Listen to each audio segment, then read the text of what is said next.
اللهم صل على سيدنا محمد یا رب صل وسلم. حضرت ابراہیم علیہ السلام نے اللہ رب العزت سے کہا تھا کہ اللہ رب العزت وَإِذْ قَالَ إِبْرَاهِيمُ رَبِّ أَرِنِي كَيْفَ تُحْيِي الْمَوْتَى.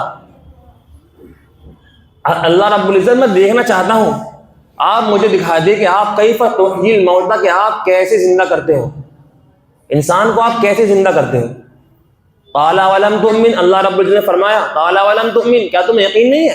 نبی تھے، نبی تو نبی ہے، ان سے نبیوں سے زیادہ ایمان، نبیوں سے زیادہ یقین دنیا میں کسی کا نہیں ہو سکتا. سب سے ایمان کے اندر سب سے زیادہ مضبوط نبی، یقین کے اندر سب سے زیادہ مضبوط نبی ہوتے تھے. اللہ نے فرمایا کیا تمہیں قال ولم تؤمن، کیا تمہیں یقین نہیں ہے، کیا تم ایمان نہیں رکھتے اس بات کے اوپر؟ کہا کہ اللہ رب العزت یقین تو ہے، یقین میں کوئی شک نہیں ہے، مجھے یقین ہے، بس میں دیکھنا چاہتا ہوں. کائے کے لیے؟ اپنی دل کی تسلی کے لیے میں دیکھنا چاہتا ہوں. کیف تحیی الموتى قال ولم تؤمن قال بلى ولكن ليطمئن قلبي، میں تو اپنے دل کے اطمینان کے لیے دیکھنا چاہتا ہوں.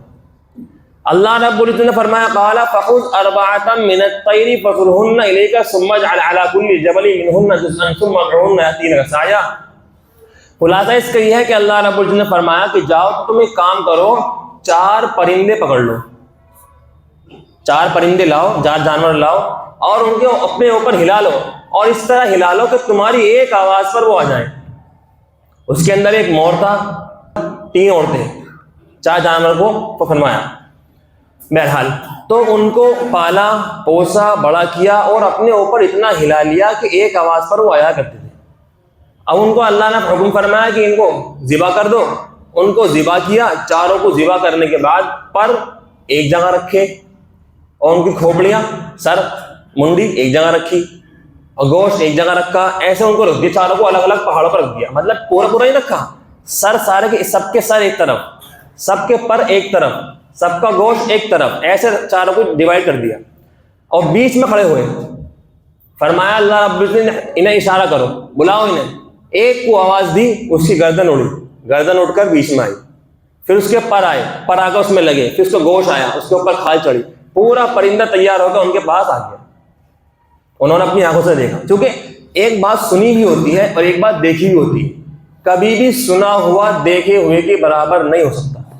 ایک انسان نے سنا کہ وہاں پر ایسا ہوا ہے، وہ انسان گمان کر سکتا ہے. جیسے ہم نے سنا، دیکھو سنتے ہیں نا، حدیث شریف کے اندر آتے ہیں کہ جنت ایسی ہے کہ انسان کا وہم و گمان بھی اس پر نہیں پہنچ سکتا. ابھی میں جنت کے یہاں پر جنت کا بیان کرنا شروع کر دوں کہ جنت کی نعمت ایسی ہے، وہاں کی سواری ایسی ہے، کچھ نہ کچھ ذہن میں ہمارے آئے گا.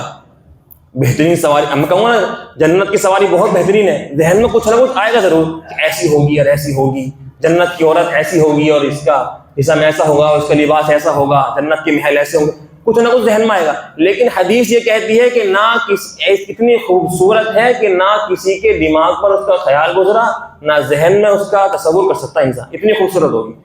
تو جس نے جنت کو دیکھا ہے بس وہی جانتا ہے کتنے خوبصورت ہے، اس کے علاوہ کوئی نہیں جانتا، کیا ہم کتنی بہترین سوچ لیں. ایسے ہی فرمایا تو یقین تو مجھے ہے، اللہ رب العزت یقین تو مجھے ہے کہ آپ زندہ کریں گے، بس میں دیکھنا چاہ رہا ہوں. جب انسان نے اپنی آنکھوں سے دیکھ لیا، اس کو یقین ہوا کہ اچھا اس طرح کریں گے تو، لیکن کریں کس طرح؟ اس طرح کریں گے. اس لیے فرمایا تھا کہ اللہ میں دکھا دو. تو میرے محترم بزرگوں، اللہ رب العزت نے جب شروع میں ہی ہم کو کچھ نہیں تھا، پھر اللہ نے بنا دیا، تو ہمیں چاہے ہڈیاں بہا دیں، جلا دیں، انسان کو ختم کر دیں، اللہ رب العزت دوبارہ ہم سب کو زندہ کر دیں گے. اس میں کوئی شک کی بات نہیں ہے.